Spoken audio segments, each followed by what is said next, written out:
Turabashubuje cyane mwebwe mudukurikira kuri Gereta TV 2024 ubasuhuza ni cameraman wa Gereta TV, amazina ni Kamenyero Adrian. Hanyuma rero twifuje kongera kubaganiriza byinshi mu byatambutse cyangwa mu byavuzwe. Twagiye tubona byinshi mwagiye mutubaza mukatubwira ati mutwicishije amatsiko. Uyu munsi rero nongeye gutumira umutumirwa wacu kugira ngo atubwire byimbitse. Yatubwiraga ko yahuye n'ibibazo byinshi bitandukanye. Uyu munsi naje kugira ngo mubaze adusobanurire byinshi mutamenye, hanyuma dukomeze kugirana ibihe byiza. Reka tumwakire rero kuri kamera ya Gereta TV 2024, kandi dushimira mwebwe mukomeze gukanda subscribe ndetse mugakora share na comment kugira ngo ujyukana naho kuri ako kazogera, hanyuma kugira ngo ikiganiro cyose dushizeho ubashe kugikurikirana utagombye kujya gukora research. Reka tumwakire. Karibu. Murakoze cyane. Witwa Mukandambaje Francine, ndi umudamu mfite umutware. Ndabashimiye cyane kubwa karibu mu mpaye hano kuri Gereta TV 2024. Mani baho umugisha. Abantu benshi abakunzi bawe bifuje kumenya hari ibyo wavuze ariko bisa nkaho uciyemo mu ncamake. Uyu munsi barashaka kumenya neza ese byatangiye gute, byagenze gute. Wavuze uburyo wapfushije ariko nta muntu n'umwe yigeze asobanukirwa, basigaye wabahaye ihurizo. Uyu munsi rero bantumye ngo mbabarize kuko hari ibintu byinshi wavuze ariko batabashije gusobanukirwa. Ese mwapfushaga byagenze ute? Ese mwapfushaga mwamubyaye? Ese warasamaga ikahita ivamo? Byagendaga gute? Ku mwana wa mbere byagenze ute? Ku mwana wa kabiri byagenze gute? Reka tubamare amatsiko abakunzi badukurikiye. Murakoze cyane. Ndabashimiye ubwaka kanya mu mpaye, nshimira n'abakunzi bacu bakomeje kudukurikirana. Nakoze ubukwe nk'uko abandi bose babukora. Nkiri mutoya rwose, nari nkiri mutoya, ntabwo nari nkuze cyane. Imana ingirira neza inkorera ubukwe mu myaka itari myinshi ariko itari na mikeya. Ngera mu rugo ntekereza ko bizahita bikunda nk'uko n'abandi bose bageze mu rugo bahita bumva ko bizahita bikunda. Hanyuma ku nshuro ya mbere nkuramo inda ari ntoya, Imana irandinda ndokoka amahoro. Ku nshuro ya kabiri tubyara umwana mukuru ugaragara ariko wapfuye, warangije gupfa. Ntabwo byari byoroshye, aho naho habaye imbaraga z'Imana. Ya gatatu nabwo biranga. Hanyuma nyuma yaho, nyuma yuko dupfushije noneho gusama biranga, tujya kwa muganga dutegereje igihe kitari gitoya, gusama byaranze. Tugeze kwa muganga tubasobanurira uko bimeze, cyane ko iyo bashyize muri systeme bahita babona uko byagiye bigenda. Hanyuma baba bashyize muri systeme bati se ko tubona twebwe iby'abaganga twize turabona utazongera kubyara, kandi mu bigaragara warabyaye n'ubwo wagiye ubyara upfushe. Se byagenze bitubona ko bibacanze, ubona ko bacanganyukiwe. Hanyuma umudokiteri wadusuzumye aratubwira ngo arabona tutazongera kubyara. Tujya ku mavuriro atandukanye, CHK Kanombe, amavuriro arimo abagynecologue batandukanye kandi babahanga ku by'abadamu. Batubwira ko tutazongera kubyara. Turataha turategereza, ari nako dusenga. Nyuma yaho rero Imana yaje kutugirira neza. Nyuma yuko abaganga bavuze ko tutazongera kubyara, arumva gutaha dufite impapuro zivuga ko tutazongera kubyara, kandi n'umuri twarabyaye dupfusha, atari uko wenda tutabanye ngo tubaho ngo tutabyara nta nivamo, ahubwo iyo umuntu aramutse ashatse nta niyavuyemo ukamubwira ko atazongera kubyara, birumvikana.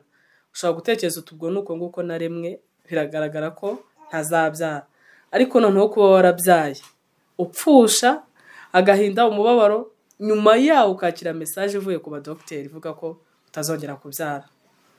Ni ikintu cyari kigoye kucyakira, ariko hamwe no gusenga n'urukundo umuntu aba akundana n'uwo bashakanye, twarabyihanganiye turategereza. Nyuma y'igihe kitari gitoya ariko kitari na kinini cyane, Imana iduha kubyara. Ubu twarabyaye, Imana yaduhaye abana. Murakoze. hari ibintu akenshi abantu bakunda kwibaza, ukavuga ngo birango ni ibyo muri karande, ngo mu miryango y'iwabo ngo buriya byaramukurikiranye. Iyo urebye neza amagambo abantu benshi bagenda bavuga batandukanye n'iby'Imana izakora, mu by'ukuri hari abiwanyu cyangwa se abiwabo w'umugabo byigize bibaho ku buryo wenda bavuga ngo hari inkomoko yabyo? Oya, nta nkomoko yabyo. Ntekereza ko ari igihe cyari kitaragera. Ntekereza ko ari ishimwe Imana yabaga ishaka kuturemera kugira ngo tubone ibyo tuzabwira abantu, ariko nta by'iwacu nta by'iwabo w'umugabo. Twese ni amahoro ku miryango yacu. Ukibona ibibazo uri kugenda uhura nabyo, wakuye hehe imbaraga zo kugira ngo ufate umwanya wo gukomera? Imbaraga nta handi zituruka uretse mu gusenga. Twarasenze kandi dusenga tunakundana, tubasha kubigendanamo neza. Twasohotsemo muri iryo shuri tutanutsweho imyotsi, tudashwanye, tutandagaye, nta witaye ku wundi ngo amubwire ngo twitena ba mwana ngo tuvugane tuti ni wewe wabiteye undi ni wewe wabiteye. Urumva hazamo byinshi, abagamba akavugwa mukavugwa aho muciye. Urumva nta jambo mama mugifite ryo kuvuga, nta jambo wowe mudamu ufite n'umugabo ntaryo aba afite iyo mwahuye n'ibintu nk'ibyo ngibyo. Ariko hamwe no gusenga no gukundana, iki ngiki nzajya nkigarukaho cyane, no gukundana, urukundo mama ufitanye hagati yanyu ko mwashakanye, hamwe no gusenga mukarindira Imana ikabasubiza. Urabona akenshi iyo wicaye mu rugo iwawe ukarya ukanywa ntacyo ubuze, ariko usanga akenshi uheranywe n'agahinda ko gutekereza ngo nciye umuryango naje nsanga. Uwo mubabaro wo kugahinda nubwo wasengaga aruka umuntu ahura nazo cyane, ukajya waba ugiye no mu isoko ukibaza se ibintu ngiye guhaha ubundi ndabihahira ndi. Ukaba ufite n'abo bakozi, ufite n'abandi bantu mubana, ariko wakwibuka kuri guhaha nta muntu ugiye guhahira, kumva agahinda karakwisha. Ariko ubu aho umuntu yabyariye uhaha wumva ufite courage, uhaha ibintu bimeze neza bisa neza, uvuga uti noneho mfite abantu mbishyiriye bankomotseho. Kubyara ni umugisha umuntu atafite aho yajya kugura, ahubwo utanga n'Uwiteka, kandi ni umugisha uhora unezeza ababyeyi mu mitima yabo. Mu by'ukuri utekereje urugamba mwaciyemo, tujye tubona ukuntu abantu benshi kubona umugabo ni ibintu bigoye cyangwa se bihenze. Imana ikagukorera ubukwe, wagira ati wenda hari aho nashakaga kugera, ikazitira. We ukimara kubona wakiriye iretere cyangwa se ibaruwa ikubwira ngo wowe ntago uzigira ubyara, bagasohora iyo retere cyangwa se niba ari teresifika simbizi, bakakubwira ngo turasinye, watekereje ute? Wabyakiriye ute? Niba mwari kumwe mwatashye muvugana, uburyo hagati aho uwo munsi byari bimeze? Kubyakira, murakoze. Kubyakira byari ibintu bigoranye cyane. Kwakira kutazongera kubyara kandi warabyaye ugashyingura, byari ibintu bitoroshye, byari ibintu by'umubabaro, byari ibintu twatashye tuganiraho, tukajya kutubwirana tuti se wenda Imana yagira ngo itwereke ko turi bazima, ariko ntabwo tuzigira dutunga abana. Hanyuma umutwara akambwira ati reka tutegereze dusenge. Twatashye nta kibazo, nta gushwana, nta mujinya, nta mushiha, oya. Twatashye tubiganiraho, ariko nyine byaducanze, ariko dutahana agahinda mu mitima yacu, kuko dogiteri yatubwiye ko tutazongera kubyara. Ubwa mbere tubibwirwa twabibwiwe turi muri CHK. Yego. Byumvikana ntabwo byari byoroshye, ariko aho umwana w'umuntu yasinye ntabwo ariho Imana iba yasinye. Yego. ntekereza twagiye simwe mwenyine byari bibayeho, kuko twigeze kubona muri Bibiliya abo byabayeho, kugeza ubwo umugore yanatinyuka akabwira umugabo ati nyabonekaho kugira ngo nzaguce mu muryango, washaka aho wazabona umwana ukamuzana. Intambara bari nyinshi, ariko ubu ngubu aho mugeze mukibona umwana wa mbere, mukabona nta kibazo muhuye nacyo, mukabona n'ibyishimo mu rugo. Uwo munsi abantu baje, ntekereza ko bari abenshi twarabasengeye, abenshi byagenze gutya. Abo bantu bose mwajyaga mubabona mu bihe mwari murimo? Oya, birumvikana. Tugira ibyago twabonye abantu mu by'ukuri, ndanabashimira aho bari. Twarababonye ku buryo kwa muganga abasekirite bageze aho bibaza turi abahe, dukora iki, kubera uburyo wabonaga abantu twarabababaje. Ariko mu by'ukuri hari abantu batageze mu rugo twarapfushije, ahubwo bahageze twarabonye abana. Ndabyibuka ubwo twabyaraga muri CHK, ndashima Imana aho batubwiriye ko tutazabyara n'ubundi ni naho tubyarira. Iyo tugiye kubyara n'ubundi tubyarira muri CHK. N'ubundi twabyaye muri CHK umwana w'umuhungu. Abaganga, abadogiteri, abasekirite, abakozi bakora muri CHK bibazaga uwo mwana wavutse ari uwo kwande.